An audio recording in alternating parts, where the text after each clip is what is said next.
ભરૂચના ટંકારિયા સ્થિત MAM school ટંકારિયાના Madni હોલમાં મોહસીને આઝમ મિશનના સ્થાપના દિવસ નિમિત્તે શાળાના વિદ્યાર્થીઓ અને માતા પિતા માટે ઓરિએન્ટેશન કરુરનું ભવ્ય આયોજન કરવામાં આવ્યું. તો આયોજિત કાર્યક્રમનું સંચાલન નિસારભાઈ મંસૂરી મોટિવેશનલ સ્પીકર દ્વારા કરવામાં આવ્યું, જેઓ એક પ્રેરક વક્તા છે. કાર્યક્રમની શરૂઆત મૌલાના અબ્દુલ રજાક અશરફી સાહેબે કિરાતથી કરી હતી. ત્યારબાદ શાળાના આચાર્ય મહેતાબ ખાને તમામ વાલી મહેમાનો અને ટ્રસ્ટના સભ્યોનું સ્વાગત કર્યું હતું. કાર્યક્રમમાં જીજીભાઈ ટંકારવી, મકબૂલભાઈ અબલી, અબ્દુલભાઈ ટેલર, જાકીરભાઈ ઉમટા, યુનુસભાઈ ખાંધિયા ઉપસ્થિત રહ્યા હતા.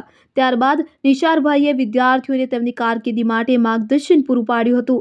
વાલીઓને તેમના બાળકોને કેવી રીતે મદદ કરવી તેની ખૂબ જ રસપ્રદ માહિતી સહેલાઈથી સમજાવી હતી.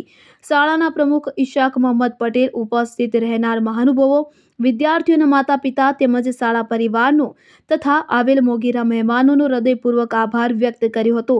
શાળાના વિદ્યાર્થીઓના પ્રયત્નોની પ્રશંસા કરી અને પ્રોત્સાહિત કર્યા. શાળાના શિક્ષકો માટે આગામી શૈક્ષણિક સત્રનું આયોજન કરવામાં આવ્યું હતું. નિસારભાઈએ શિક્ષકોને હકારાત્મકતા સાથે પ્રોત્સાહિત કર્યા હતા અને અંતમાં પધારેલા મહેમાનો તેમજ વાલીઓને ભોજન પીરસી કાર્યક્રમનું સમાપન કરવામાં આવ્યું હતું. યાકુબ પટેલ, ભરૂચ.